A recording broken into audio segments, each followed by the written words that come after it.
الحمد لله الحمد لله الذي خلقنا وهدانا وعلمنا وأنار لنا طريقنا إلى ما فيه صلاحنا وفلاحنا وأشهد أن لا إله إلا الله وحده لا شريك له وأشهد أن محمدا عبد الله ورسوله الذي هو هادينا وسيدنا أصلي وسلم عليه وعلى آله وصحبه ومن دعا بدعوته ومن استنى سنته ومن اهتدى بهديه إلى يوم التناد. أما بعد عباد الله أوصي نفسي وإياكم تقوى الله وإياكم بتقوى الله. আমি আমাকে এবং আপনাদেরকে আল্লাহ তাআলার ব্যাপারে তাকওয়ার নীতি অবলম্বন করার জন্য উপদেশ দিচ্ছি। অতঃপর জেনে নিন, গত সপ্তাহে একটা বিষয় নিয়ে বিতর্ক শুরু হয়েছিল পত্রপত্রিকায়। বিষয়টি হলো বর্তমান গভর্নমেন্টের এই দলেরই এক নেত্রী, তিনি মেয়েদের নির্যাতনের কারণ উল্লেখ করেছেন এবং সুন্দর উল্লেখ করেছেন। তিনি বলছেন, মেয়েরা যে পোশাক পরে আজকাল যেভাবে চলে, এতে মেয়েদের নির্যাতনটা বেড়ে যাচ্ছে, নারী নির্যাতন বেড়ে যাচ্ছে। ইনি সম্ভবত কোনো সংসদীয় কমিটির নেত্রী হতে পারেন, নামটা বলে গেছি। এ নিয়ে আমার দেশের বুদ্ধিজীবীরা তথাকথিত এই সুদীজনরা বিবৃতির তুফান সৃষ্টি করে দিয়েছিলেন পরের দিন, যে উনি এইতে তো আরও উৎসাহ দেওয়া হবে। উনি বলেছিলেন পুরুষরা স্বভাবতই আগ্রাসী হয়, তো মেয়েরা তো নিজের ডিফেন্স করে সেইভাবে চলবে, কিন্তু মেয়েরা যে চাল চলন তাতে আগ্রাসনকে আরও উস্কে দেওয়া হচ্ছে। এত সুন্দর কথা বলেছেন ভদ্রমহিলা। এই সত্য যিনি একটা সেকুলার দলের নেত্রী, কিন্তু তার কথার মধ্যে যুক্তি ছিল, তার কথার মধ্যে যুক্তি, দরদ, বাস্তবতা। যুক্তিও ছিল, দরদও ছিল, বাস্তবতাও ছিল। যদিও তিনি দলিল দিতে পারেননি, কিন্তু বিবেক তো একটা জিনিস আছে। সুতরাং বিবেক মানুষের মরে গেলেও অনেকের বিবেক তারপরেও কিছু নাড়াচাড়া করে আছে এদের মধ্যে। সুতরাং তার বিবেক থেকেই তিনি এটা বলেছেন, যেটা মৌলানা আবুল কালাম আজাদ তিনি বলতেন। মৌলানা আবুল কালাম আজাদ ইন্ডিয়ান কংগ্রেসের সভাপতি ছিলেন। উনি বলতেন, মুঝে ইয়ে ডর হ্যায় कि দিলে জিন্দা তু না মর যায়, জিন্দেগানি ইবারত হ্যায় তেরে জিনে সে। আমার ভয় হচ্ছে, ও আমার জীবন্ত জাগ্রত বিবেক, তুই আবার দুমড়ি মুচড়ে যাস কিনা, তুই আবার নিষ্প্রভ হয়ে যাস কিনা, নিষ্প্রাণ হয়ে যাস কিনা, এটা আমি শঙ্কিত। কারণ জিন্দেগানি ইবারত হ্যায় তেরে জিনে সে, জীবন তো তখনই জীবন হয়, মানবীয় জীবন, যখন বিবেক জাগ্রত থাকে। আর বিবেক যদি এখানে নিষ্প্রাণ হয়ে যায়, শ্লথ হয়ে যায়, ঘুমিয়ে পড়ে, তখন আমাদের জীবন থাকে ঠিকই, কিন্তু এটা জন্তুর জীবন, এটা শিয়াল কুকুর, এটা জীব জানোয়ারের জীবন, মানবীয় জীবনটা থাকে না। এটা হলো ওনার বক্তব্য। কথা তো এখানে সেটাই। তিনি কোনো কোরআনের রেফারেন্স দেননি, হাদিসের রেফারেন্স দেননি, হয়তো বা জানেনও, কিন্তু রেফারেন্স দিলে মৌলবাদীদের খাতায় আবার নাম লেখা হয়ে যাবে। সতীর্থরা, সতীর্থ একটা শব্দ আছে আমাদের দেশের আজকাল বলে, সতীর্থরা, তারা বলবে তো মৌলবাদী আমাদের মধ্যে ঢুকে পড়েছে। সেই জন্য তিনি এটাকে এড়িয়ে যাওয়ার জন্য হয়তো বা এমন হতে পারে তিনি উপদেশগুলি দিয়েছেন। আমার কাছে এত ভালো লেগেছে, তার জন্য দোয়া করেছি, তার হেদায়েতের জন্য আল্লাহ বাড়িয়ে দেন, তার কলবকে, তার নজরকে আল্লাহ তাআলা এই জীবনটাকে পরিশীলিত করুন। খুব সুন্দর কথা বলেছেন। তো কিন্তু এটার বিরুদ্ধাচরণ কেন? আর যে একটা খবিশ মেয়ে সমানে লিখতেছে, একটা পত্রিকা ছাপতেছে, ওই পারে বসে বসে লিখে, যে নিজে ঘোষণা করে তার সেইগুলি লেখালেখি করে, কিন্তু কোনো নিন্দার ঝড় নেই। সে বলল যে আমার এখন জীবনে একটা পুরুষ সাথী, একটা তরুণ বয়সে তার চাইতে কম, এবং সে বলতেছে তার ইয়েতে, ওই কি সাইট, ওয়েবসাইট না কি সাইট বলে, সেখানে সে বলতেছে দারুণ এনতেন, এরকম করে কথা বলতেছে। আর এইগুলি পত্রিকায় থাকতেছে, কিন্তু এই ভদ্রলোকেরা, এই তথাকথিত বুদ্ধিজীবীরা, এই যাদের বিবেক মরে গেছে, যারা মূর্খতার খাতায় নাম লিখিয়েছেন, তারা মুখে কুলুক এঁটে বসে আছেন, একটা কথা তারা বললেন না। কিন্তু বললেন যখন সুন্দর কথা আসলো, অসুন্দররা তখন চেঁচামেচি শুরু করে দিল। ঠিক তাদের জন্য ধিক, আমরা তাদের জন্য ধিকতেই, তাদের বিবেককে, তাদের ইয়েকে। এই সমস্ত লোকেরাই আজকে মেয়েদেরকে নির্যাতনের মুখে ঠেলে দিচ্ছে। এরা রোগের চিকিৎসার নামে আরো বেশি রোগ বাড়িয়ে দিচ্ছে। কারণ ফাইন্নাহুম কওমুন বিআন্নাহুম কওমুন লা ইয়াফকাহুন লা ইয়ালামুন। এরা হলো জানে না, এরা বুঝে না। আল্লাহ সুবহানাহু ওয়া তাআলা তিনি সৃষ্টি করেছেন। সৃষ্টি কার? আল্লাহ পাকের। তো আল্লাহ পাক নিজে দাবি করেন আলা ইয়ালামু মান খালাক, যিনি সৃষ্টি করেছেন তিনি কি জানেন না? আপনারা জানেন সৃষ্টির জন্য তার নিরাপত্তা কেমন হবে, তার জীবনটা কতখানি কেমন করে নিরাপদ হবে, সে কেমন সুন্দর লাইফ লিড করবে, কিভাবে। এই জন্য সৃষ্টি সংক্রান্ত তার তার তার জীবনের জন্য যে সমস্ত নিয়ম নীতিগুলি হবে, সেই নিয়ম নীতিগুলি তো আল্লাহই ভালো জানেন, কারণ সৃষ্টি তার। সুতরাং এই সৃষ্টি তিনি পুরুষ সৃষ্টি করছেন, তিনি নারী সৃষ্টি করেছেন। নারীর মধ্যে কি আছে না আছে এটা তিনি ভালো করে জানেন, পুরুষের মধ্যে কি আছে না আছে তিনি ভালো করে জানেন। সেই হিসাবে তিনি বিধি বিধান তিনি দিয়েছেন, এবং এটাই বেসিক, এটাই মৌলিক, এবং এটাই সামগ্রিক, এটাই কম্প্রিহেন্সিভ, এটাই টোটাল, এটাই ফাইনাল। কিন্তু তার বিরুদ্ধে কথা কয় কারা? ফুসাক, ফাসিকুন, জাহিলুন। এই জাহিলরা তারা প্রতিবাদ করতে থাকে, তারা চিল্লাচিল্লি শুরু করে দেয়। কারণ ইলমের মোকাবিলায় অন্ধকার। এটা এটা নূর, আলো, এটা অন্ধকার। যারা অন্ধকারে হাবুডুবু খাচ্ছে তারা আলোকে দেখতে পারে না। পেঁচা কোনোদিন সূর্যের আলোকে স্বীকৃতি দেয় না, তার মধ্যে বের হয় না। রাত হইলে সে বের হয়, তার আওয়াজও দেয়, স্লোগান দেয়। রাতের অন্ধকারে তার স্লোগান শুরু আপনি শুনতে পাবেন, সারা রাত শুনবেন। তার সমস্ত সে লাইফ লিড করে, জীবন চর্চা করে, সে কোন জায়গায়? অন্ধকারের মধ্যে। তার আলোর সঙ্গে তার দুশ্মনী। ঠিক এই পেঁচা মার্কা, পেশাদের স্বভাব কিছু সংখ্যক তথাকথিত বুদ্ধিজীবী, কথা শিক্ষিত সমাজ, এরা লেখক, এরা বাগ্মী, এরা চিন্তাবিদ, এরা দার্শনিক, এরা প্রফেসর, এটা রাইটার, এরা কত কিছু। কিন্তু এরা সব মূর্খ, প্রচন্ডভাবে মূর্খ। এই মূর্খরা ওই ভদ্রমহিলা পরে আর উনি একটা কথা আর বলেন নাই। উনি যা ময়দানে ছাড়ছেন তো ছাড়ছেন, এরপরে আর কথা বলতে সাহসী পাননি। ওদের বিবৃতির চোটে চুপ করে গেছেন। কিন্তু আমি বললাম না, চাইছিলাম এটার উপরে লিখবো, কিন্তু লেখার সুযোগই আমি পাচ্ছিলাম না। মেয়েরা, নারী আর পুরুষ, আপনারা জানেন সৃষ্টির একটা নীতি আছে। আল্লাহ সুবহানাহু ওয়া তাআলা তিনি নীতিটা ব্যাখ্যা করেছেন। কত বৈজ্ঞানিক দেখেন। আর বিজ্ঞান তো এখান থেকে, বিজ্ঞান মানে কি? বিজ্ঞান নিজে আইন তৈরি করে না, বিজ্ঞানের কাজ হলো আইন আবিষ্কার করা। কি সৃষ্টির আইনটা আবিষ্কার করলে এটা বিজ্ঞান, এর বিশেষ বিজ্ঞান, এটা জানা। তো আল্লাহ সুবহানাহু ওয়া তাআলা তিনি কি বলেন? সুবহানাল্লাযী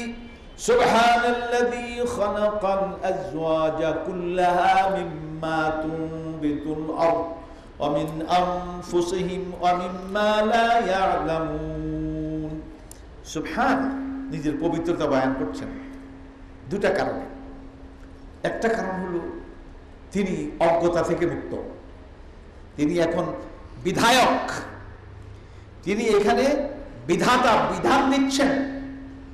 কিন্তু বিধান দিতে গিয়ে সুবহানা বললেন, তার মানে আমার বিধানের মধ্যে কোনো কি নাই, কোনো ভুল নেই, কোনো ত্রুটি নেই, এটা নির্ভুল, এটা অ্যাবসলিউট, এটা হলো নিরঙ্কুশ, ফাইনাল। সুতরাং আল্লাহ সুবহানাহু ওয়া তাআলা আরেকটা কারণ হলো সুবহানার সামনের কথার সঙ্গে এটা রিলেটেড হয়ে আছে। সেটা হলো তার কোনো জোড়া নেই। সৃষ্টির নিয়ম হইল পজিটিভ আর নেগেটিভ, ঋণাত্মক আর ধনাত্মক, হ্যাঁ আর না। এটা হলো সৃষ্টির মূল নীতি, সৃষ্টির মূল নীতি। এটা পরমাণুতে যান, যেখানে যান এটি পাবেন। এই যে মূলনীতি, এই মূলনীতিটা সৃষ্টির। আর স্রষ্টা নিজের কথা বলেন সুবহান, পবিত্র। হ্যাঁ নার কাছে ঠেকা, না হার কাছে ঠেকা। আর দুইজন একজন আরেকজনের সঙ্গে যদি না মিলে, একজন আরেকজন কোঅপারেশন না করে, তাহলে কিন্তু উদ্দেশ্য সফল হবে না। কিন্তু আল্লাহ তাআলার ব্যাপারটা এরকম না। তিনি নিজে কারোর প্রতি ঠেকা না, নিজের মতো কোনো অংশের দিকে ঠেকা না, আর অংশও নাই, তার এখানে পার্টও করা যায় না। এটাকে বিশ্লেষণ করা যায় না, এটাকে খণ্ড করা যায় না। এটা এমন একটা ইউনিট, এমন একটা একক, যে একক তার সত্তাগত এককতা, এটা তার বৈশিষ্ট্য। এর মধ্যে ওই জোড়া নাই। সুতরাং তিনি এর থেকে মুক্ত। একদিকে তিনি অজ্ঞতা থেকে মুক্ত, আরেকদিকে হার না নামক এই নীতি থেকে তিনি মুক্ত, কারণ তিনি স্রষ্টা। আর এই নীতি যেখানে পাওয়া যাবে ওটাই কি সৃষ্টি। সোজা কথা, সংজ্ঞা এসে গেল। সুবহানাল্লাযী খালাকাল আজওয়াজা, পবিত্র সেই সত্তা, সেই জাত যিনি সৃষ্টি করলেন দ্বৈত নীতিতে, দ্বৈততার ভিত্তিতে। খালাকাল আজওয়াজা কুল্লাহা, সৃষ্টি বলতে যা বোঝায় সবটাই একই নীতি। কোরআন কারীমে সূরা মুলক, এটি সূরা ইয়াসিন, সূরা মুলকে গিয়ে বলেন মা তারা ফি খালকির রহমানি মিন তাফাউত, রহমানের সৃষ্টিতে কোন জায়গায় এতটুকু ব্যত্যয় তুমি দেখবে না। মানে এই নীতির খেলাফ কোনো জায়গায় পাবে না। তুমি মহাকাশে যাও, তুমি অন্তরিক্ষে ঢুক, অথবা তুমি কিনে সমুদ্রে ঢুকো, অথবা তুমি পৃথিবীতে ভ্রমণ করো, সৃষ্টির ছোট্ট কণা থেকে প্রকাণ্ড প্রকাণ্ড সূর্য, এই সব কিছুতেই তুমি খুঁজে বেড়াও এই নীতি। মা তারা ফি খালকির রহমানি মিন তাফাউত, রহমানের সৃষ্টিতে কোনো জায়গায় এতটুকু ব্যত্যয় তুমি দেখবে না, একটাই নীতি দেখবে, কারণ স্রষ্টা একজন। বৈজ্ঞানিকভাবে এখানে তার তাওহীদকে প্রমাণ করা হচ্ছে। এরপরে তিনি বলছেন সুবহানাল্লাযী খালাকাল আজওয়াজা কুল্লাহা, এটা হলো তার ইজমাল, তাফসীল করতেছেন। মিম্মা তুমবিতুল আরদ, জমিন যা উৎপন্ন করে, এটার নীতি এটা। অমিন আনফুসিহিম, তাদের দেহসত্তা, তাদের জিনগুলো, তার ভিতরের মূল ইয়েগুলো যদি তারা অ্যানালাইসিস করবে, একই নীতি পাবে। অমিন আনফুসিহিম অমিম্মা লা ইয়ালামুন, আর এই পর্যন্ত তাদের নলেজের আওতায় যেই সৃষ্টিগুলি আসেনি, সেই সৃষ্টিগুলি একই নীতিতে তিনি সৃষ্টি করে গেছেন। তার মানে বিজ্ঞান এখন যতই সামনের দিকে এগিয়ে যাচ্ছে, আজ পর্যন্ত এমন কোন এরিয়া তারা ঢুকতে পারেনি যেখানে এই নীতিটা নেই। যদি এই নীতি জানা না থাকতো, তাদের বিজ্ঞানের অভিযান তারা চালাতে পারতো না, কারণ নীতিকে অনুসরণ করেই অভিযানটা চালায়। সুতরাং আজ পর্যন্ত বিজ্ঞান বলতে পারেনি যে সৃষ্টিতে এই নীতিটা নেই। অমিম্মা লা ইয়ালামুন, এটা কিয়ামত পর্যন্ত আয়াত গতিশীল থাকবে সবসময়। এটা যে প্রোগ্রেসিভ, মানে সবসময় প্রোগ্রেস করতেই থাকবে। বিজ্ঞান যত আগাবে, কোরআন বলতে থাকবে লা ইয়ালামুন, এখনো তারা জানে না। যতই জানো, এখনো তারা ওই না জানার এরিয়াটা কিয়ামত পর্যন্ত চলতেই থাকবে। মানুষ এই সবটা জানতে পারবে না। তো সবটা তো জানার কেউ থাকতে হবে, না জানলে সবটা আছে কেমন করে? একজন সৃষ্টি করছেন, জেনেই তো সৃষ্টি করছেন, জেনেই তো তিনি নিয়ন্ত্রণ করেন, তিনি মুতাহাক্কিম, তিনি কন্ট্রোলার, তিনি এটা রুলার, তিনি এটা ব্যবস্থাপক, তিনি তো জেনে শুনেই করেন। সুতরাং তার নলেজের বাইরে কিছু আছে? লা ইয়াযুবু আনহু মিসকালু যাররাতিন ফিস সামাই ওয়ালা ফিল আরদ ওয়ালা আসগরা মিন যালিকা ওয়ালা আকবার ইল্লা ফি কিতাব। তার নলেজের বাইরে একটা পরমাণু, যাররা আরবিতে অ্যাটম, ইংরেজি তর্জমা হয় অ্যাটম, একটা অ্যাটম, এটা আল্লাহ পাকের নলেজের বাইরে নয়। ওয়ালা আসগরা মিন যালিক, এই অ্যাটমের চাইতেও ছোট কণা যদি থাকে, সেটাও আল্লাহর ইলমের বাইরে নয়। আজকে বর্তমান বিজ্ঞান বলতেছে বোসন কণা, ওর চাইতে ছোট কণার কথা বলতেছে না, কিন্তু কোরআন কত প্রোগ্রেসিভ কথা বলতেছে। এরপরে ওয়ালা আকবার, আমি এর চাইতে বড়, এর চাইতে ছোট, এই পরিমাণ এমন একটা কণা নেই যা আল্লাহ তাআলার ইলমের বাইরে আছে। এবং ইলমের বাইরে কেমনে আসে? আমার কাছে এখন 1000 টাকার বান্ডেল, মনে করে 1000 টাকার বান্ডেল, কিন্তু বান্ডেলে 1000 টাকা আছে, এটা আমার হাতের মধ্যেই আছে, কিন্তু আমার গণে একটা একটা করে গণেও 1000 টাকা। আল্লাহ সুবহানাহু ওয়া তাআলার গণা লাগে না। ইনি একই সময়ে সমস্ত জাররাত, এই মহাকাশ, এই যেটাকে আমরা কসমিক ওয়ার্ল্ড বলি, এই কসমিক ওয়ার্ল্ড এর একটা সমস্ত কণাগুলি সহজ, যত কণা দিয়ে এগুলি বানানো হয়েছে, একই সময় যুগপৎ ভাবে সমস্ত কণা সম্পর্কে সরাসরি দেখতে থাকেন। কোন একটা কণা এমন নয় হিসাব করে করে তিনি বাইর করতেছেন না, একই সঙ্গে পারফেক্টলি আলাদা আলাদা ভাবে প্রত্যেকটাকে এক নজরে তিনি দেখতেছেন, দুই নজর দেওয়া লাগে না। এটা হইল তার ইলম।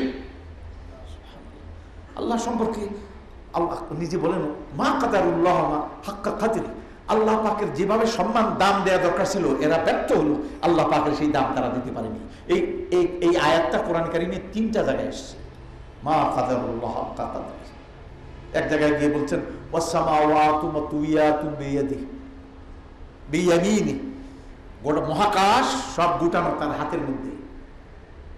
মাতুইয়াতুন বিয়ামিনি, তাহলে আল্লাহ সুবহানাহু কিয়ামতের দিন কিন্তু আপনাদের দেখাবেন তিনি। এটা তো এখন এমনি নাজারি ভাবে, নাজারি মানে একটা ইয়ে হিসাবে আপনারা দেখতে পাচ্ছেন, আমাদের একটা একটা দর্শন বা এরকম একটা কিছু আমরা জ্ঞানের দিক থেকে নেব। কিন্তু সেদিন আপনারা প্রত্যক্ষ করবেন যে আপনারা আল্লাহ তাআলা হাতের মধ্যে, আল্লাহ পাক দেখাবেন গোটা বিশ্বকে, সমস্ত কিছু তার বরত্ব করে তিনি প্রকাশ করবেন সেদিন আপনার সামনে, এবং দেখানো হবে গোটানো তার হাতের মধ্যে। জিজ্ঞেস করবেন লিমানিল মুলকুল ইয়াউম, আজকের কর্তৃত্ব কার রে, কার? লিল্লাহিল ওয়াহিদিল কাহ্হার, একমাত্র আল্লাহ তাআলা পরাক্রমশালী, যার সবকিছুকে তিনি দাবিয়ে রেখেছেন, তারই কর্তৃত্ব, চূড়ান্ত কর্তৃত্ব তার। আপনি কিন্তু এর ভিতরে থেকেই দেখবেন, আপনি যত ছোটই দেখেন দেখতে পাবেন যে আপনি কোন জায়গায় আছেন। এখন দেখতে পাবেন না, সেদিন দেখতে পাবেন, আল্লাহ দেখিয়ে দিবেন। আল্লাহ যে কিয়ামতের দিন দেখাবেন। যাই হোক, তো আল্লাহ সুবহানাহু ওয়া তাআলা বলেন সুবহানাল্লাযী খালাকাল আযওয়াজা কুল্লাহা মিম্মা তুনবিতুল আরদ ওয়া মিন আনফুসিহিম ওয়া মিম্মা লা ইয়ালামুন। তারা যা জানে না সেটাও, সেই জগৎও এই নীতিতেই তৈরি হয়ে আছে, কারণ ওইটাও সৃষ্টি, ওইটাও কি, এটা কমন কজ, একটা একটা কারণ, এমন একটা কারণ যে কারণটা কমন, সেটা কি সৃষ্টি, সেটা হলো কি সৃষ্টি। এই কারণে একই নীতি সবকিছুতে আছে। আচ্ছা, এবার মানুষ, নারী আর পুরুষ, আদম আলাইহিস সালামকে আল্লাহ তাআলা সৃষ্টি করলেন, সবকিছুই জান্নাতের মধ্যে আছে, অভাব কিছুরই নাই। আদম আলাইহিস সালামকে খালি বলে দেওয়া হলো এই গাছের কাছেও যাবে না। এখন আমি বুঝি যে সেদিন নিষেধ করা হয়েছিল এই জন্য, যেহেতু চূড়ান্তভাবে আদমকে এখানে তার ডেস্টিনেশন নির্ধারণ করা হয়নি, এটা হলো ফর দি টাইম বিং, সাময়িকভাবে রাখা হয়েছে, এই জন্য এই নিষেধটা করে দেয়। কিন্তু জান্নাতে চূড়ান্তভাবে যখন ঢুকবেন তখন নিষিদ্ধ কোনো জিনিস আর থাকবে না, সবটাই আল্লাহ। তো বুঝতে পারছেন, তো আদম আলাইহিস সালামকে আল্লাহ পাক বললেন লা তাকরাবা, তোমরা দুইজনই এই ধার কাছেও যাবে না, জান্নাতের মধ্যে সব নেয়ামত। কিন্তু আদম আলাইহিস সালাম প্রথম পর্যায়ে একা, আদমকে আল্লাহ পাক তৈরি করলেন একা। আদম আলাইহিস সালামের ভিতরে অভাব ফিল করতেছেন। কিসের অভাব ফিল করছেন? কি জানি একটা দরকার তার, বলতে পারছেন না। এটাকে আমরা বাংলায় গ্রামেই বলে বুক ফাটে তো মুখ ফাটে না, বুক ফাটে তো মুখ ফাটে না। মুখে বলছেন না, ইন্টারপ্রেট করতে পারছেন না, কিন্তু ভিতরে ভিতরে পোষণ করছেন যে অভাব, হায় কিসের অভাব জানি তারা আছে। তিনি বলতেও পারছেন না, রোগ হয়েছে এটা টের পাচ্ছেন, কিন্তু রোগের চিকিৎসা কি, ডায়াগনোসিস এবং তার যে কি বলে আপনার ব্যবস্থাপত্র। একদিন আদম আলাইহিস সালাম ঘুমিয়ে আছেন, আল্লাহ তাআলা তার বাম পাজরের হাড় থেকে, বাম পাজর থেকে একখানা হাড় খুলে নিলেন, মিন দুলইহিল আইসার, বাম পাজের একটা হাড় খুললেন, খুলে ওটা দিয়ে এক তম্বি সৃষ্টি করলেন, নয়নাভিরাম তম্বি, সুন্দরী তরুণী তম্বি মানে আদম আলাইহিস সালামের পাশে। ঘুম থেকে উঠে তিনি চোখ বিস্ফারিত। এখন তুমি স্বাভাবিকভাবেই সেদিকে আকর্ষিত হচ্ছেন। আল্লাহ তাআলা বললেন না, তোমার কইছি না গাছের কাছেও যেও না, এই একটা গাছ যাওয়া যাবে না, দাঁড়াও যাবে না। তুমি কি করতে হবে? বলে আমি ব্যবস্থা করতেছি। আল্লাহ তাআলা নিজেই বিয়ে পড়িয়ে দিলেন। বিয়ে পড়ে দিয়ে এইবার এই যে ল, হালাল হারাম, লয়ের চেতনাটা জান্নাতি, মূল ইয়েটা লয়ের যে প্রারম্ভিকতা, মানে এর শুরু, স্টার্টিং পয়েন্ট যেদিন মানুষের সৃষ্টি, সেদিন লয়ের সৃষ্টি হয়েছে। কারণ মানুষ এমন একটা জীব, তার জন্য শুধুমাত্র প্রাকৃতিক লয় যথেষ্ট নয়, তার জন্য একটা আলাদা ল, এক্সটার্নাল ল দরকার। সেই জন্য গাছের কাছেও যেও না, এই কথাটা পরবর্তী, প্রথম ল এটা। দ্বিতীয় ল হইল গাছের কাছে যেও না। প্রথম হলো ওই জোড়ার কাছে এখন যাবে না, এটা তোমার নারী দেখলেই তার উপর ঝাঁপিয়ে পড়া যাবে না। কথা বুঝে আসছে? সাবধান, বর্ডার হারাম তোমার জন্য। তা আল্লাহ সুবহানাহু ওয়া তাআলা হালাল করলেন কিসের মাধ্যমে? বিবাহের মাধ্যমে। নিজেই খুতবা দিলেন, নিজেই সবকিছু ঠিকঠাক করে মোল্লাগিরি করলেন আল্লাহ সুবহানাহু ওয়া তাআলা। কি সুন্দর বিয়ে! মানুষের স্টার্টিংটা, এই মানবীয় সভ্যতা স্টার্টিং দেখেন কত সুন্দর, সংস্কৃতি তার সভ্যতার স্টার্টিং হয়েছে সব কেমন সুন্দর, অনাবিল সভ্যতা, কি সুন্দর সভ্যতা, কত পবিত্র, যেটাকে আমরা পায়াস বলবো, পায়াস, যে ডিভাইন আছে পায়াস, এই যে একটা সুন্দর ইয়ের মধ্যে তার শুরু হলো। এখন আল্লাহ তাআলা বলেন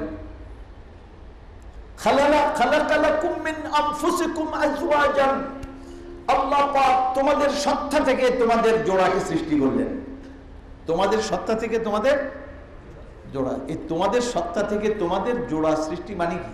এর মানে এই নয় যে আমার বউ আমার বাম পাঁজরের হাত দিয়ে বানাইছেন, আবার এটা ব্যাখ্যা করেন না, কারণ ওনার তো কয়েকদিন পরে আরেকখানে বিয়ে হতে পারে, আমি তালাক দিতে পারি, মরেও যেতে পারি, আর তো কয়টা হাত দিয়ে ওনার বানাইছেন, তার নানান প্রশ্ন আসবে না, কার হাত দিয়ে বানাইছেন, এ আর সমস্যার সৃষ্টি হয়ে যাবে।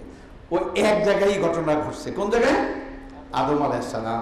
সেখান থেকে এখন পৃথক পৃথক ব্যবস্থা হয়েছে, পৃথকভাবে সৃষ্টি হচ্ছে, কিন্তু শুরু হয়েছে ওখান থেকে। এই জন্য খালাকালাকুম মিন আনফুসিকুম আজওয়াজা, এটা ওখান থেকে ইশারা করা হয়েছে যে তোমাদের দেহসত্তা থেকে তোমাদের জোড়া তিনি সৃষ্টি করলেন, আজওয়াজা লিতাসকুনু ইলাইহা, সুবহানাল্লাহ, যাতে করে তুমি সেখানে গিয়ে তার সঙ্গে অবস্থান করবে। সুকুন, সাকান, আরবিতে সাকান বলে, বাসস্থানকে সাকান বলে, যেখানে মানুষের আবাসন হয়, এটা আবাসন, সাকান। আরেকটা এটা হলো এক্সটার্নাল অর্থে, আর ইন্টারনাল অর্থে সুকুন। সুকুন মানে যে একটা জিনিস এইভাবে যদি নড়াচড়া করে, এটা সুকুন না। সুকুন কখন হয়? যখন এটা থেমে যায়, তার মানে প্রশান্ত হয়ে যায়। প্রশান্তির আগে কি করতে থাকে? অস্থিরতা। তো লিতাসকুনু ইলাইহা, অবস্থান করবে তার কাছে, এবং সেখানে গিয়ে তুমি তোমার মানসিক ইয়েটা পাবে, স্টেবিলিটি, মানসিক স্থৈর্য, স্টেবিলিটি, এটা সেখানে তুমি পাবে। সেখানে গিয়ে তুমি থেমে গেছো, মানে তোমার জন্য হাই উতার ছিল, আদমের হাই উতার থেমে গেল, তার কাছে গিয়ে তুমি মাশাআল্লাহ প্রশান্ত হয়ে গেল, মুতমাইন হয়ে গেল। সেকেন্ড, লিতাসকুনু ইলাইহা ওয়া জাআলা বাইনাকুম মাওয়াদ্দাতান ওয়া রাহমাহ, সুবহানাল্লাহ। আর তোমাদের মধ্যে দুটো জিনিস তিনি সৃষ্টি করলেন, দুইজনের মাঝখানে কমন জিনিস, মাওয়াদ্দা মানে প্রেম। যখন এটা রিলেট হয় মানুষের সঙ্গে, তখন এটা অর্থ আছে প্রেম, বস্তুগ্রাহ্য আকর্ষণ। সেই আকর্ষণ, ওয়া জাআলা বাইনাকুম মাওয়াদ্দাতান ওয়া রাহমাহ, আবার রহমত এখানে মানবীয় দয়া। এই মানবীয় দয়াটা এখানে আসছে। একটা হলো প্রেম, একটা দয়া। আপনার রাস্তায় দেখলেন একটা মানুষ, বৃদ্ধ মানুষ রাস্তার কিনারে, আপনার মনে করুণা হয়েছে, এটা রহমত, এটা প্রেম না। কিন্তু আপনার বউর কাছে গেলে তখন আপনার আবার প্রেমের ঢেউ খেলতে থাকে, সেটা হলো আপনার জোড়া। তাহলে তিনি দুটাই রাখছেন এখানে, কারণ এক সময় এটা থাকবে না, এই প্রেমটা এক সময় থাকবে না, তোমার বয়স বেড়ে যাবে, তখন এটা থাকবে না, কিন্তু ওইটা থাকবে। কোনটা থাকবে? মানবীয় যে এটা থাকবে। দেখুন আল্লাহ পাকের বিধানগুলো, তার শরিয়া, তার হুকুম আহকামগুলো তো কত কম্প্রিহেন্সিভ, কতখানি পূর্ণ, কতখানি পরিপূর্ণ, সুবহানাল্লাহ। ওয়া জাআলা বাইনাকুম মাওয়াদ্দাতান ওয়া রাহমাহ, এবং এটার মধ্যে নিদর্শন রয়েছে আল্লাহ সুবহানাহু ওয়া তাআলার এর মধ্যে। তাহলে এই যে ব্যাখ্যা করবেন আল্লাহ পাক, আপনি কি অস্বীকার করতে পারবেন? তার সৃষ্টির নীতি, তার উদ্দেশ্য, তার লক্ষ্য, এবং তার যে এনভায়রনমেন্ট, অ্যাটমসফিয়ার, যেটা তিনি আল্লাহ পাক দুজনের কেন্দ্র করে যেটা ব্যাখ্যা করলেন, যেটা আপনার সামনে তুলে ধরলেন, এরকম একটা অবস্থা আপনি কি অস্বীকার করতে পারবেন? বিবরণটা কেমন লাগবে? বয়ানটা কেমন লাগবে? বয়ানটা কে দিলেন? যিনি সৃষ্টি করেছেন তিনি খুলে খুলে বয়ান করলেন, আপনি শুনলেন, আপনি এই যে হাতে গুনে গুনে পাইলেন। তিনি বললেন, এই যে বান্ডেলটা দিলাম, এর মধ্যে 100টার নোট আছে, আপনি এখানে গুনতেছেন, হ্যাঁ 100 তো আছে, সুবহানাল্লাহ। তো আল্লাহ বললেন, এবার আপনিও ফিল করেন, দেখেন কেমন, সুবহানাল্লাহ, কত সুন্দর বললেন। ওয়া জাআলা বাইনাকুম মাওয়াদ্দাতান ওয়া রাহমাহ, তিনি প্রেম, প্রীতি, সম্প্রীতি এবং দয়া, এটা তিনি তোমাদের মধ্যে সৃষ্টি করলেন। আল্লাহ পাক এই যে প্রেম প্রেম প্রীতি এটা স্বাভাবিক, স্বভাবজাত, এটা স্বভাবজাত। আপনি একটা ইয়েকে যদি, যেটাকে ম্যাগনেটিস মানে লোহার যেটা ইয়ে আছে চুম্বক,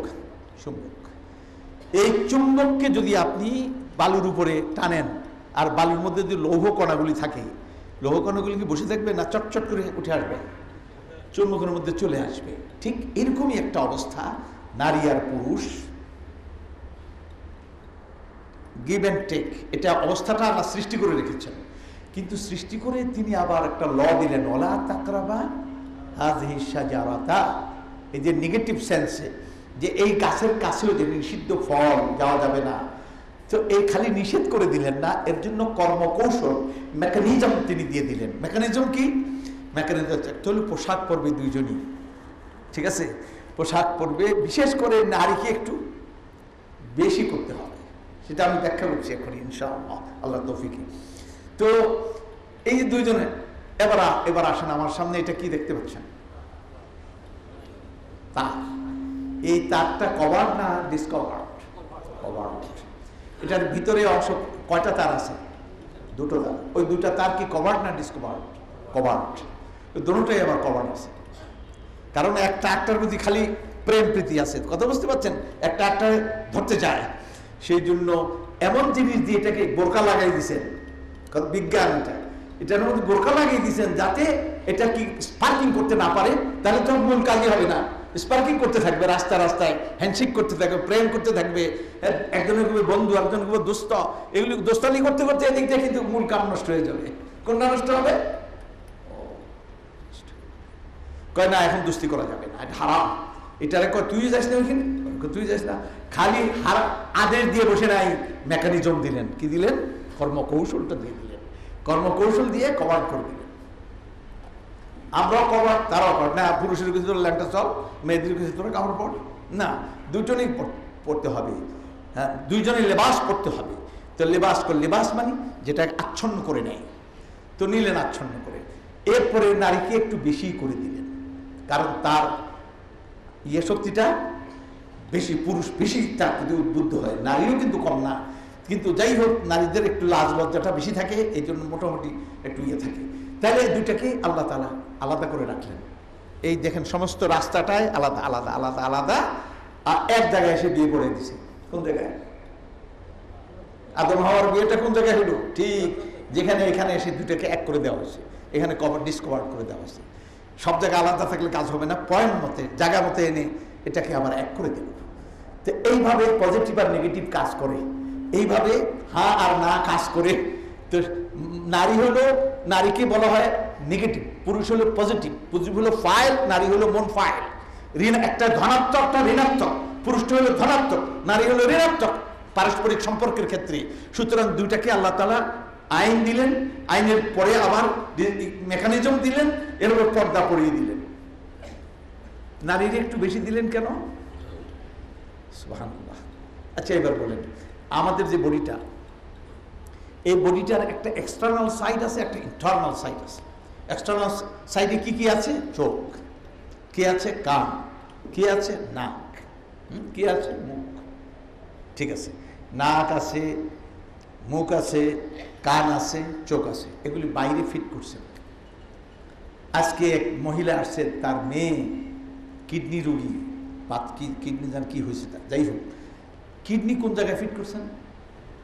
ভিতরে, ইন্টারনাল সাইডেতে রাখছেন কিডনি। হার্ট কোন জায়গায় রাখছেন?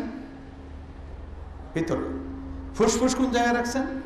ভিতরে। লিভার কোন জায়গায় রাখছেন? ভিতরে। তো লিভার, তারপরে আপনার হার্ট, তারপরে আপনার ফুসফুস, তারপরে আপনার কিডনি। এবার বলেন, চোখ, হাত, পা, নাক, মূল্যবান কোন মুখ, কোন মানুষের অংশটা কোনটা মূল্যবান বেশি? ভিতরগুলি না বাড়িটা? ভিতরেরটা। তাহলে বাড়িটার দাম কম, বাইরে তো কামাই করে, রোজগার করে, বলে কারো ছেলে সিন্নি খাইলে মোল্লা চিনলে না। হার্ট যদি পাম্প না করে তুমি কেমনি কাজ করবা? মুখ তো হার্ট, আবার হার্ট কি তা পাম্প রক্ত সঞ্চালিত হতে হবে, অক্সিজেন লাগবে, অক্সিজেনের দিক দিয়ে ঢুকে নাকে সাপ্লাই দেয়, কিন্তু ফুসফুসে কি করে, যেটা ছাকে, এরপরে হার্টে এটা থ্রো করে, এরপরে হার্ট আবার ব্লাডের মধ্যে এটা ছাড়ে, আবার ওখান থেকে তার ইয়েটা বের করে দেয়, এটা অক্সিজেনটা একটা একটা কি বলে কার্বন, এই কার্বনকে বের করে দেয়। তো কার্বন ডাই অক্সাইড হয়ে বের হয়ে, প্রথম অক্সিজেন ঢুকে কার্বন ডাই অক্সাইড হয়। এবার একটা মানুষের নাক নাই, চোখ নাই, কান নাই, হাত নাই, পা নাই, লোকটা কি মরে যাবে? কিন্তু ভিতরে একটা যদি বিকল হয়ে যায়, যে কোনো একটা, ফুসফুস শেষ হয়ে গেল, বাঁচবে? হার্ট শেষ হয়ে গেল, বাঁচবে? কিডনি শেষ হয়ে গেল, বাঁচবে? যে কোনো একটা, তার লিভার শেষ হলো, শেষ, জীবন শেষ, যতক্ষণ পর্যন্ত বিকল্প ব্যবস্থা না দেওয়া হয়। তাহলে জীবনের মূল ডিউটি করছে ওরা ভিতরে। জীবনের মূল বিষয়টা হলো এটাকে কভার ব্যবস্থা রাখা হয়েছে সর্বাবস্থায়, না ডিসকভার করা হয়েছে। এখন যদি বুদ্ধি হলো, এখানে বুদ্ধিও কিন্তু কভার করে রাখা হয়েছে। কত কভার, সুবহানাল্লাহ। আবার পিছনের দিকে রাখছে, কারণ আঘাতটা বেশি আসে এদিক থেকে, এই জন্য পিছনের দিকে রাখছে। এরপরে শক্ত একটা খুলি দিয়েছে, খুলির মধ্যে কিভাবে সুন্দর করে ফিট করে রেখেছে, এটা হলো বুদ্ধিজীবী। এই বুদ্ধিজীবী এখন নিজে আছে পর্দার মধ্যে, কিন্তু স্লোগান কি দেয়, ও হার্টের গোষ্ঠী, ও লিভারের গোষ্ঠী, ও কলিজার গোষ্ঠী, ও এর তোরা আর কত কাল ভিতরে ডিউটি করবি? সব মজা তো চোখে আর নাকে আর হাতে আর মুখে মানলো, আর তোরা বাইরে আয়, কাঁধে কাঁধ মিলা, তালে তাল মিলা, সবাই সবাই উন্নতি কর। বুদ্ধিজীবী করল, ঠিক আছে, অপারেশন করলেন, আপনার হার্ট বাইরে এখানে ফিট করে দিলেন, তারপরে কিডনি দুটাকে এখানে লাগিয়ে দিলেন, তারপর লিভার টিভার সব এখানে জায়গা মতো সব ফিট করে। লোকটা যদি হাঁটে, মনে করেন জীবিত লোকটা রাস্তায় হাঁটলে দিনের বেলা কুত্তার জ্বালায় চলতে পারবে? রাতের বেলা শিয়াল নেকড়ের জ্বালায় চলতে পারবে? তো কুত্তা আর শিয়ালগুলি ছিলেন না? আপনারা তো এমন সব সমাজ বানিয়ে রাখছেন, তরুণ সমাজ, যে আপনাদের শিক্ষা দীক্ষা, আপনারা এগুলির দ্বারা কতগুলি কুত্তা বানাইছেন, কতগুলি শিয়াল বানিয়েছেন, কতগুলি নেকড়ে বানিয়েছেন। দেখেন না ইউনিভার্সিটিতে আর কলেজে কিভাবে কামড়াকামড়ি করে? তার পারেন না আপনারা? আপনাদের শিক্ষা দর্শন কই মাদ্রাসা তো এগুলি হয় না, সেখানে তো অঙ্ক বিজ্ঞান ইংরেজি পড়ায়, সেখানে করে না, আপনাদের এখানে করে না। তাহলে আপনারা কি তৈরি করতেছেন আপনারা বুঝেন না। সুতরাং এদের সামনে ওরা কি নিরাপদ? ওদেরই সংগঠন করে, যেই একা ফাঁক পায় অমনি তারা হামলা করে, নিজের মধ্যে হামলা করে দেয়, আক্রমণ করে। এটা কারণ কি নাই, ওই যে বাইরে অপারেশন করে সব বাইরে নিয়ে আসছেন, আপনাদের বুদ্ধিজীবীরা বুদ্ধি দিছে, তারা অপারেশন করে এগুলো সব বাইরে ফিট করছে। এখন কুত্তায় কামড়াইতেছে। এখন এই যে মহিলা যে কথাটা করলো, কি খারাপ কিছু? এখন আল্লাহ তাআলা বলেন, খালাকালাকুম মিন আনফুসিকুম আজওয়াজান, আল্লাহ পাক তোমাদের সত্তা থেকে তোমাদের জোড়াকে সৃষ্টি করলেন। তোমাদের সত্তা থেকে তোমাদের জোড়া, এই তোমাদের সত্তা থেকে তোমাদের জোড়া সৃষ্টি মানে কি? এর মানে এই নয় যে আমার বউ আমার বাম পাজরের হাত দিয়ে বানাইছেন, আবার এটা ব্যাখ্যা করেন না। কারণ ওনার তো কয়েকদিন পরে আরেকখানে বিয়ে হতে পারে, আমি তালাক দিতে পারি, মরেও যেতে পারি, আর তো কয়টা হাত দিয়ে ওনার বানাইছেন? তার নানান প্রশ্ন আসবে না, কার হাত দিয়ে বানাইছেন? এ আর সমস্যার সৃষ্টি হয়ে যাবে। ওই এক জায়গায় ঘটনা ঘটছে, কোন জায়গায়? আদম আলাইহিস সালাম।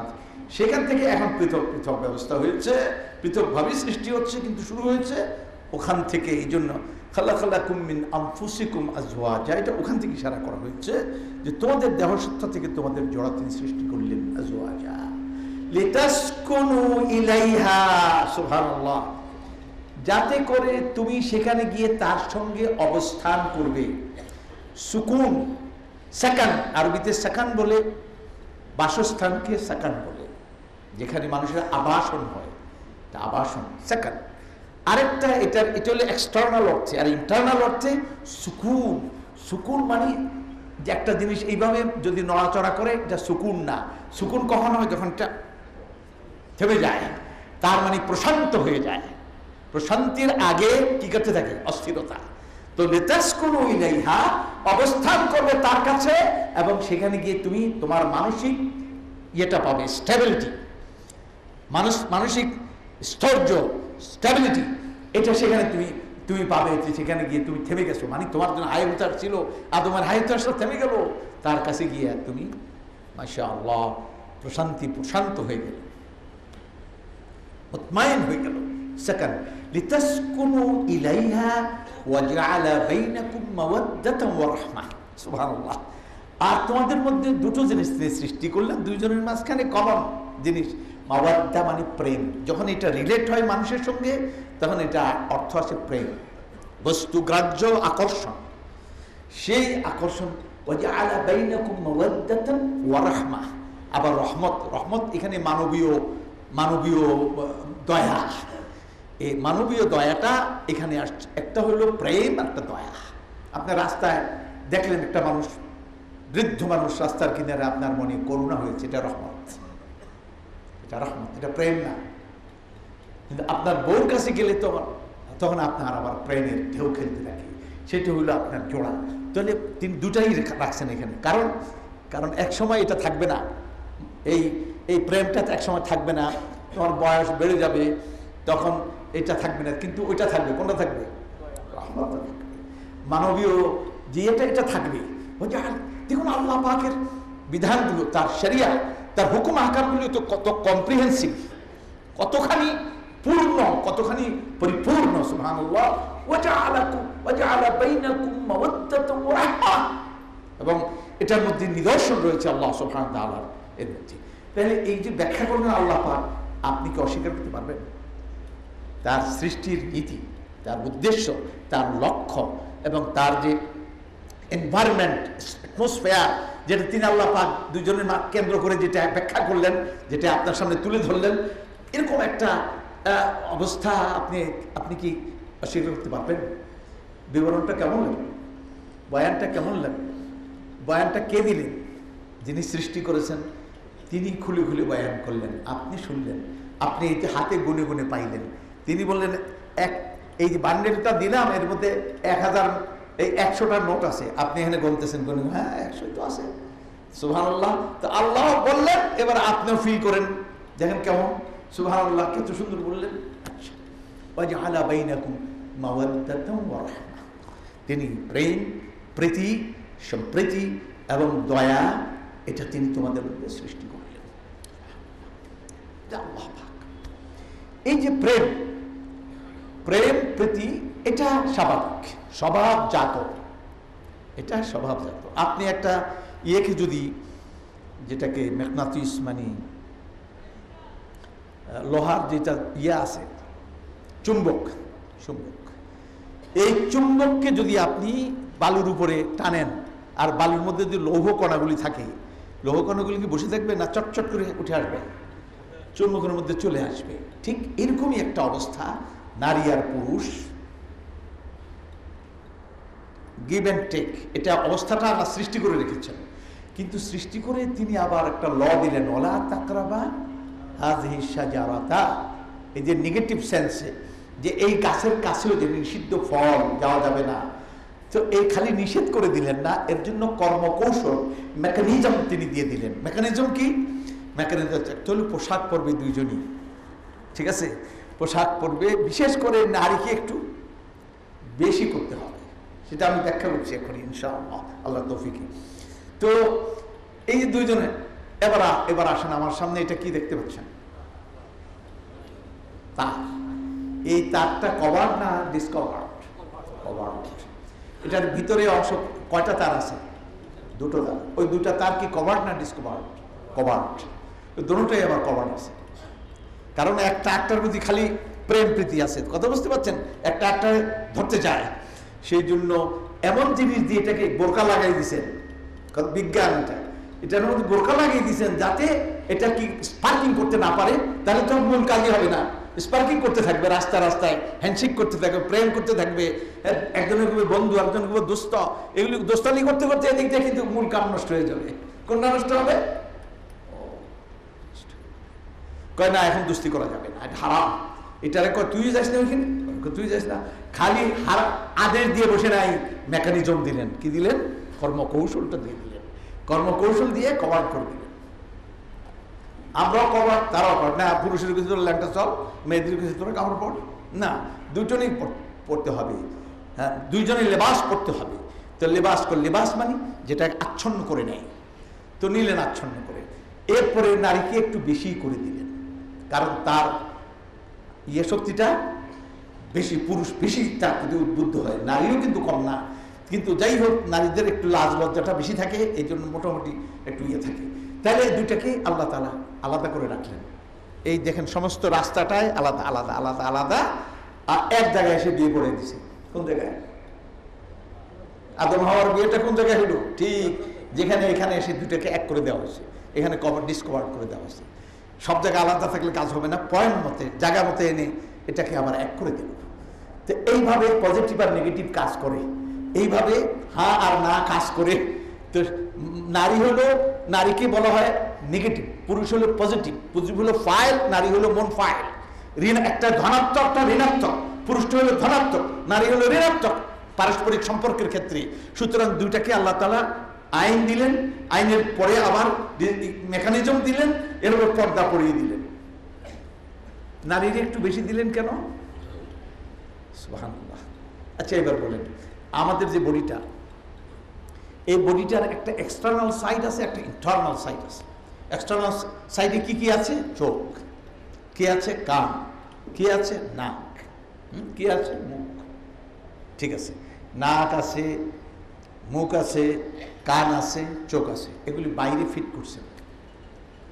আজকে এক মহিলা আসছে, তার মেয়ে কিডনি রোগী, কিডনি জান কি হয়েছে তার, যাই হোক, কিডনি কোন জায়গায় ফিট করছেন? ভিতরে, ইন্টারনাল সাইডেতে রাখছেন কিডনি। হার্ট কোন জায়গায় রাখছেন? ভিতরে। ফুসফুস কোন জায়গায় রাখছেন? ভিতরে। লিভার কোন জায়গায় রাখছেন? ভিতরে, লিভার।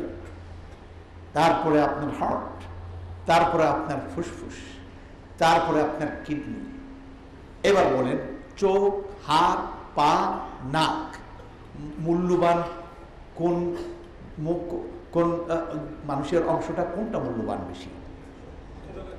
ভিতরে বলি না বাড়িটা? ভিতরেরটা। তাহলে বাড়িটার দাম কম, বাড়ি তো কামাই করে, রোজগার করে, বলে কারো ছেলে সিন্নি খাইলে মোল্লা চিনলে না। হার্ট যদি পাম্প না করে তুমি কেমনি কাজ করবা?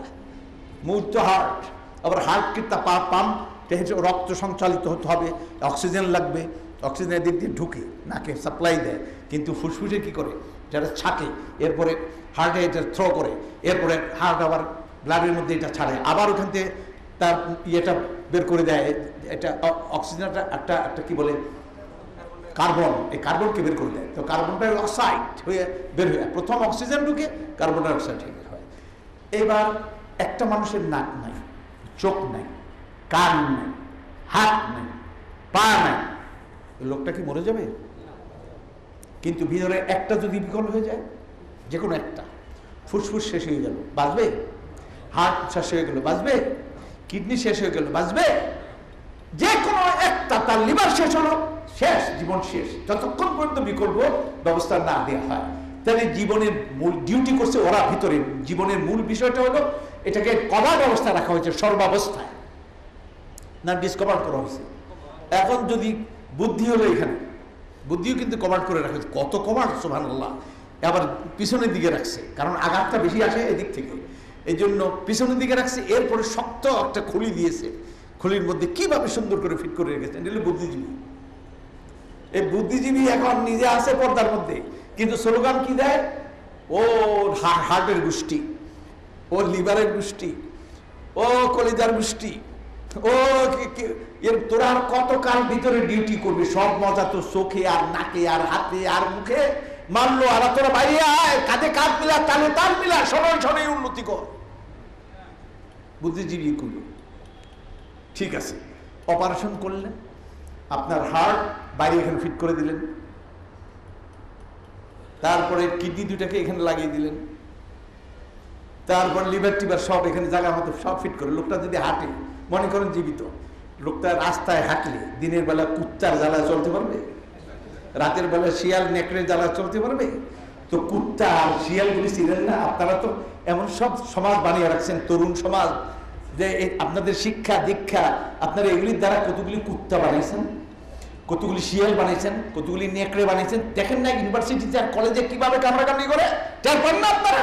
আপনাদের শিক্ষা দর্শন কই মাদ্রাসায় তো এগুলি হয় না, সেখানে তো অঙ্ক বিজ্ঞান ইংরেজি পড়ায়, সেখানে করে না, আপনাদের এখানে করে না।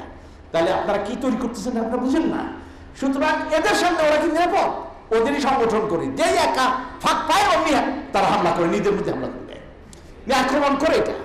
কারণ কি নাই, ওই যে বাইরে অপারেশন করে সব বাইরে নিয়ে আসছেন, আপনাদের বুদ্ধিজীবীরা বুদ্ধি দিছে, তারা অপারেশন করে এগুলো সব বাইরে ফিট করছে, এখন কুত্তায় কামড়াইতেছে।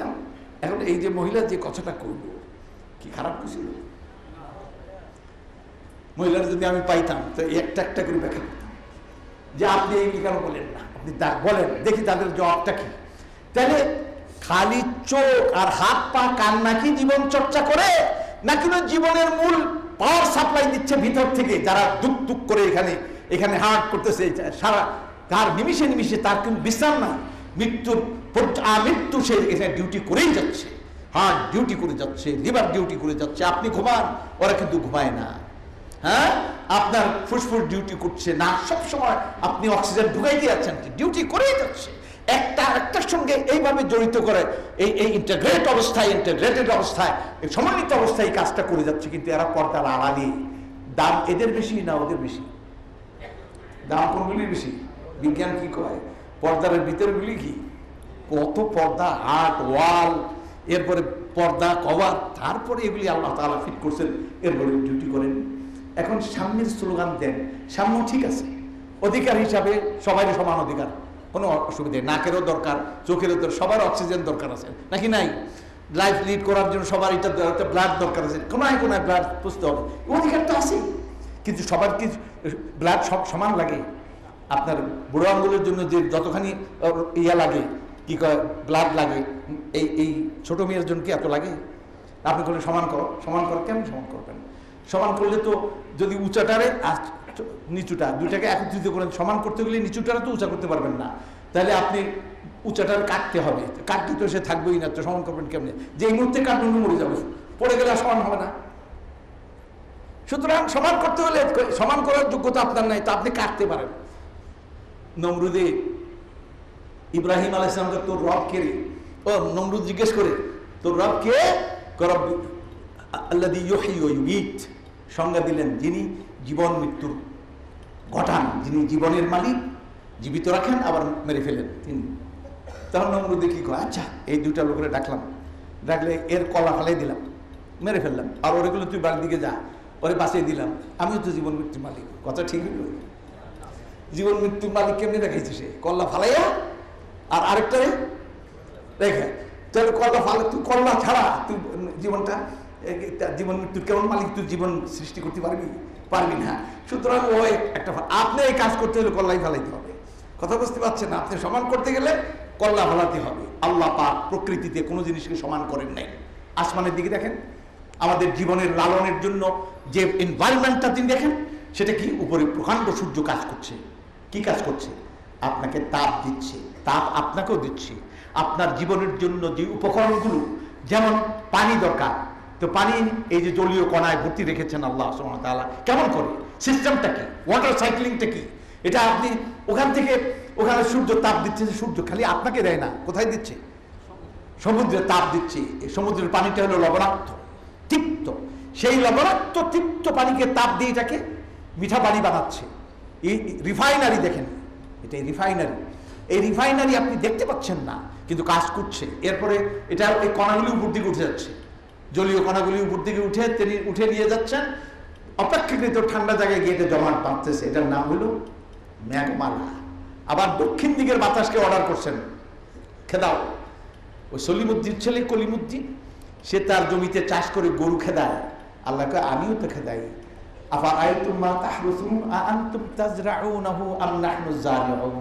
তোমরা কি লক্ষ্য করো না?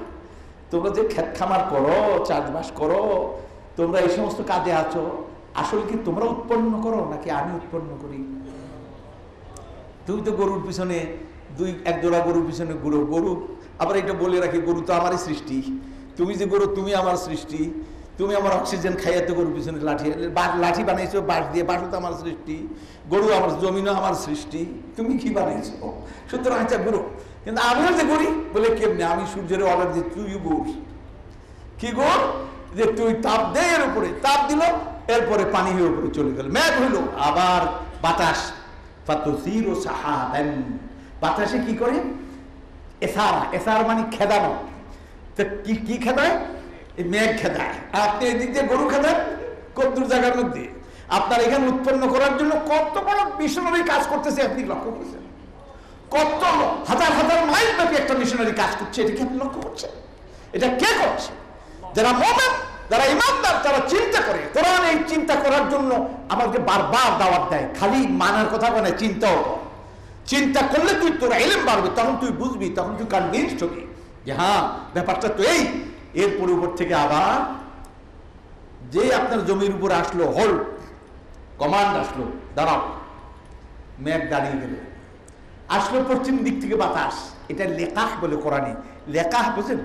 লেকাহ মানে এটার গর্ভধারণ, যে ইয়ের গর্ভধারণ করতে হবে। কিসের?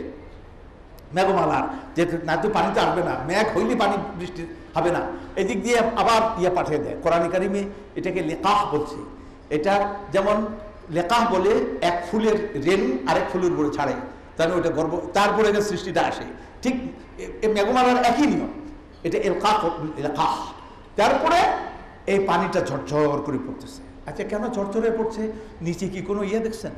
ওইখানে সমুদ্রের পিঠে কোনো রিফাইনারি, কোনো মেশিন দেখছেন যে পানিগুলি কণা কণা করে উপর দিকে উঠতেছে? তাও না। আবার এখান থেকে নামতেছে, এরকম নামে কেন? আপনি কি এরকম কোনো চালনি দেখছেন উপরে যে একই মেজারমেন্টে এত সুন্দর করে পড়ে যাচ্ছে পানিটা? আল্লাহ তাআলা ইচ্ছা করলে সাইলো মেশিন দিয়ে যেভাবে আপনি ছাড়েন, যে জায়গায় পানিটা পড়ে ওই জায়গায় কি কিছু হয়? ওই জায়গাটা পাকা করে দেন, দূরে গিয়ে পানির গতি আস্তে আস্তে শক্তি কমতে থাকে, আঘাত কমতে থাকে, সেই জায়গায় চারাগুলি হয়। এই জায়গায় চারাও যাবে, মাটিও যাবে, সবই যাবে। সুতরাং আল্লাহ ইচ্ছা করলে 1000 ফিট উপর থেকে 1500 ফিট উপর থেকে যখন ছাড়েন, ইচ্ছা করলে এই এরকম ছাড়তে পারতেন না? তো ছাড়লে কি হইতো? আপনার গরুর পিঠে গুলাতো, আপনার পাতিতে গুলাতো, আপনার ছাতায় গুলাতো, আপনার কোড়ে ঘরে গুলাতো, আপনার পার্শ্ববর্তী ক্ষেতগুলি কোথেকে কোথায় চলে যেত।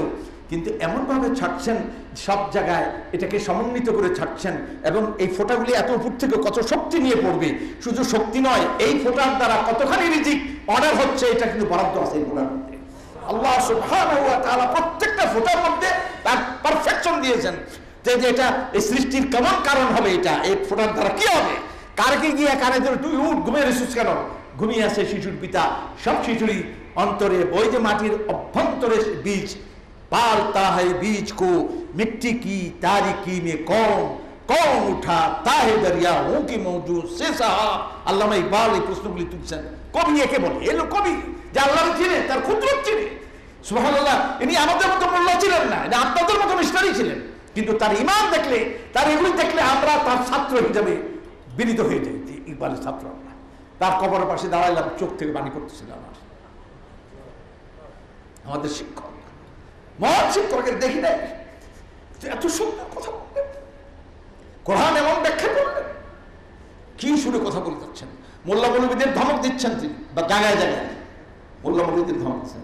अंदाज बयान करके बहुत शौक नहीं है, शायद कि उतर जाए तेरे दिल में मेरी बात। আমার কথা যদি ফোর্সফুল না, তবু আশা করি তোমার অন্তরের গহীনে গিয়ে, অন্তরের মুকুরে গিয়ে আমার এই কথা আঘাত করবে, আশা করি ঢুকে পড়বে। ইকবাল বলতেছেন, अंदाज बयान करके बहुत शौक नहीं है, शायद कि उतर जाए तेरे दिल में मेरी बात। ये वसअती अफलाक में तकबीर मुसलसल। মুক্ত দিগন্তে আল্লাহ পাকের বড়ত্ব ঘোষণা করা, তার সার্বভৌমত্ব ঘোষণা করা, তার শ্রেষ্ঠত্ব, তার প্রভুত্ব উচ্চকিত করা। আর ও খাক কে আগোশ মে তসবিহ মুনাজাত, আর মাটির কোলে অন্ধকারে এক কোণায় বসে বসে তসবিহ মুনাজাত করা। দুটাই মাযহাব, দুটাই ঠিক আছে, কিন্তু ইয়ে মাযহাবে মর্দান খুদ আগা ওয়া খুদা মাস্ত। এটা কাদের মাযহাব জানো? যে সৃষ্টি সম্পর্কে, নিজের সম্পর্কে অবহিত, কেন তাকে বানানো হয়েছে, সে কে, কি গুণ দিয়ে তাকে পৃথিবীতে পাঠানো হয়েছে, কি মর্যাদায় তাকে অভিষিক্ত করা হয়েছে, এটা সে জানে। মর্দানে খুদ আগা ও খুদা মাস্ত। আল্লাহর প্রেমে যারা পাগল, এটা তাদের ধর্ম। যারা প্রকাশ্যে আল্লাহর বড়ত্বের কথা বলে, তার শ্রেষ্ঠত্বের কথা বলে, তার একত্বের কথা বলে, তার সার্বভৌমত্বকে উচ্চকিত করে, এটা তাদের ধর্ম। আর ও মযহাবে মোল্লা ওয়া জামাতাত ওয়া নাবাতাত, এটা মোল্লা মৌলবীর ধর্ম। দেখেন কেমন গালি দিছে। মযহাবে মোল্লা, মসজিদের ইমাম এখন যদি হক কথা কইতে যায় যে আর মুনাজাত করবো না, চাকরি তো থাকবো না, সুতরাং মুনাজাত করবো। এ মাযহাবে মোল্লা জানে এরা জানে, আশপাশে মসজিদগুলির মৌলবীরা জানে না, দলিল নাই, এটা জানে, কিন্তু তারপরেও করে। কেন করে? হুজুর দোয়া করেন, কে কইছে? সেক্রেটারি সাহেব কইছে দোয়া করেন। এই বসেন, এখন দোয়া হবে, বসেন। কি করবে? ইয়ে মাযহাবে মোল্লা ওয়া জামাদাত। জামাদাত মানে পাথর নুড়ির ধর্ম, মুখ করতে পারে না, প্রতিবাদ করতে পারে না। মাযহাবে মোল্লা ওয়া জামাদাত ওয়া নাবাতাত, এটা বৃক্ষলতার ধর্ম, এটা মানুষের, এটা হলো মুজাহিদদের ইয়ে। এটা এই শব্দের মধ্যে, অর্থের মধ্যে কোনো বেশকম নাই। তারপরেও তিনি বলেন মুজাহিদ কি আযান আর মোল্লা কি আযান। মোল্লা আযান দেয়, এটা শব্দ একই, মুজাহিদের আযান আর দুইজনের আযান কি এক আযান? সুবহানাল্লাহ। এই হলো ডক্টর ইকবাল, তার ভক্তদের কেমন করে হইলাম। সুবহানাল্লাহ, কি সুন্দর কথা, ইসলামকে কি সুন্দর ব্যাখ্যা করছেন, জায়গায় জায়গায় আমাকে ধমক দিচ্ছেন মোল্লা মৌলবীদেরকে। সুবহানাল্লাহ, সুবহানাল্লাহ, সুবহানাল্লাহ। যাই হোক, আর বলবো না, এখন সামনের দিকে চলে। আল্লাহ সুবহানাহু, এই যে বৃষ্টিটা নামলো নিচের দিকে, উপর থেকে তিনি, আপনি চাষ করতেছেন, আল্লাহ পাক পানি বর্ষণ করছেন। এখন তিনি বলেন, আমি এই পানিটা যে তোমার নামতেছে, দেখেন কি বৈজ্ঞানিক হাকিকত। আমার বয়স যত বাড়তেছে, নলেজ একটু বাড়তেছে, ইমানও বাড়তেছে, আলহামদুলিল্লাহ, এমানও বাড়তেছে। সেটা কি? সেটা হচ্ছে যে আল্লাহ সুবহানাহু ওয়া তাআলা বলতেছেন, লাউ নাশাউ জাআলনাহু জাদান ফালাউলা তাশকুরুন। আমি ইচ্ছা করলে এই বৃষ্টির পানিটাকে লবণাক্ত তিক্ত করতে পারতাম। জাজ লবণাক্ত তিক্ত করতে পারতাম। কেন? এর উৎসটা কোথায়? সমুদ্রের পানিটা কি লবণাক্ত? লবণ পানিটা লবণ সমুদ্র নিয়ে আসতে পারতেন, কিন্তু লবণটাকে এক একটা লবণের কণা ওইখানে ফেলে দিলেন, অর্ডার দিলেন, লা তাকরাবা হাযিহি শাজারা, এই গাছের কাছেও যাবি না, একটা কণা উপরে উঠবি না। অর্ডার দিলেন, কণাগুলি থেকে গেল, সুপেয় মিষ্টি পানিটা উপরে চলে গেল, চলে আসলো, নাজিল করে দিলেন। লাউ নাশাউ জাআলনাহু উজাজান ফালাউলা তাশকুরুন। এরপরে শুকর করবি না, এরপরে শুকর করবি না। কেন তুই শুকর করবি না? তুই আমার চিনিস না, আমি পর্দার আড়ালে আছি, কিন্তু আমার কাজকর্ম কিছু দেখিস না, এগুলি দেখেও বুঝিস না। তুই এখানে বালির মধ্যে একটা কিছুর পাড়া, একটা পা দিয়ে চলছে এখানে, এটা দেখলে বুঝি এটা হাতির পাড়া, না কোনো ছাগলের, না গরুর, না নেকড়ের, তুই বুঝিস না। তুই এই তো ওটা দেখোস, হাতিরটা তো দেখোস নাই, কিন্তু পাড়া দেখি যে এটা বড় একটা জন্তু হবে, এটা সিংহের হবে। তো আমার যে এত সৃষ্টি, এর মধ্যে একটু তো লিল নাই আমার, তুই একটু দেখোস না। তোরে আমি নজর দিলাম কেন? তোর ব্রেইন দিলাম কেন? তোর চিন্তা শক্তি দিলাম কেন? তুই এগুলি কেন ব্যবহার করিস না? সুতরাং তুই আমাকে এগুলির মধ্যে পাবি। ইরানে বাদশাহ জাহাঙ্গীরের মেয়ে হল নূরজাহান, আর বাদশাহ শাহজাহানের মেয়ের নাম হলো জেবুন্নেসা। জেবুন্নেসা কবি ছিলেন, তিনি কবিতা চর্চা করছেন, কবিতা ইরানে পৌঁছে গেল। ওরা তো উনি ফার্সি দিয়ে করতেছিল, মোগলরা ফার্সি ভাষায় করছিল। ইরানের বাদশাহ এই মহিলাকে, এত বড় কবি, তাকে সম্বর্ধনা দেওয়ার জন্য প্রস্তাব দিলেন, আমার দেশে আসো, তোমার জন্য আমরা সম্বর্ধনা প্রস্তাব করি। তিনি এখান থেকে আরেকটা পংক্তি এখানে লিখে পাঠিয়ে দিলেন। কি বললেন? দার সোখান মখফি মানাম চু বই গুল দার বার্গে গুল। আমার কথার মধ্যে আমি পালিয়ে আছি, যেমন ফুলের গন্ধ তার পাপড়ির মধ্যে পালিয়ে থাকে। দার সোখান মখফি মানাম চু বই গুল দার বার্গে গুল হার কে দিদান মাইলে দারত দার সোখান বিনাত মোরা। যদি আমাকে কেউ দেখতে চাও তো আমার কথার মধ্যে আমাকে দেখো, আমার ওখানে যাবো না, আমার কথার মধ্যে দেখো, দেখবা তো আমাকে কথার মধ্যে দেখো। আল্লাহ তাআলা কি বলতে পারেন না যে আমাকে দেখো? আমার সৃষ্টির মধ্যে বৃষ্টিতে দেখো, সমুদ্রে দেখো, আকাশে দেখো, বাতাসে দেখো, অন্তরিক্ষে দেখো, তুমি জমিনে দেখো, তোমার দেহ সত্তার অভ্যন্তরে দেখো, দেখো না আমাকে? তুমি এত অন্ধ হলে কেমন করে? অন্ধ গাহে না তোমার গুণগান। আমি মনে করছিলাম এই কবিতাটা বোধহয় সম্ভবত কবিতার এই লাইন বোধহয় আমাদের নজরুলের, অনেক অর্থবহ, বেসিক। কিন্তু একদিন রাস্তা দিয়ে আসতেছিলাম আমি ওই থেকে গাজীপুর যখন চৌরাস্তায় পৌঁছলাম, ইসলামী ব্যাংকের শাখায় ঢুকলাম, তখন ইসলামী ব্যাংকের মেম্বার সেক্রেটারি আমি শরিয়া কাউন্সিলের। তো আমি করে একটুখানি পরিদর্শন করেই যাই, ঢুকলাম, ম্যানেজার সাহেব দেখলাম সেখানে বসা, কথা করতে হইতে করতে তারপরে সে একটা গায়কও, গায়ক শুধু গান গায় না, লেখেও।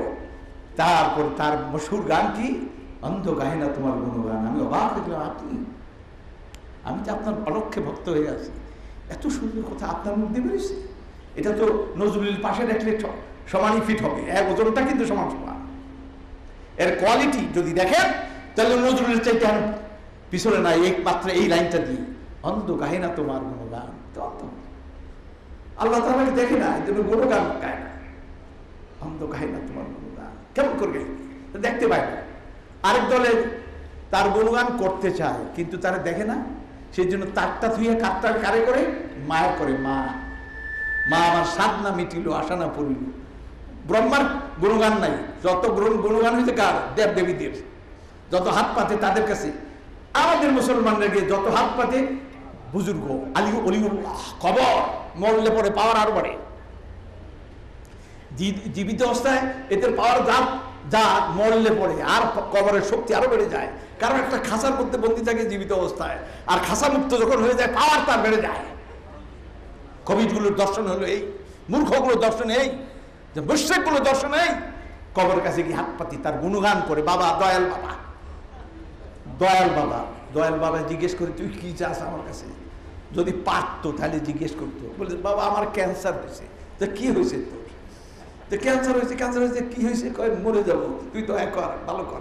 আচ্ছা বাবা একটু চিন্তা কর, আমি, তুই হইল উপরে, আমি হলাম কবরে।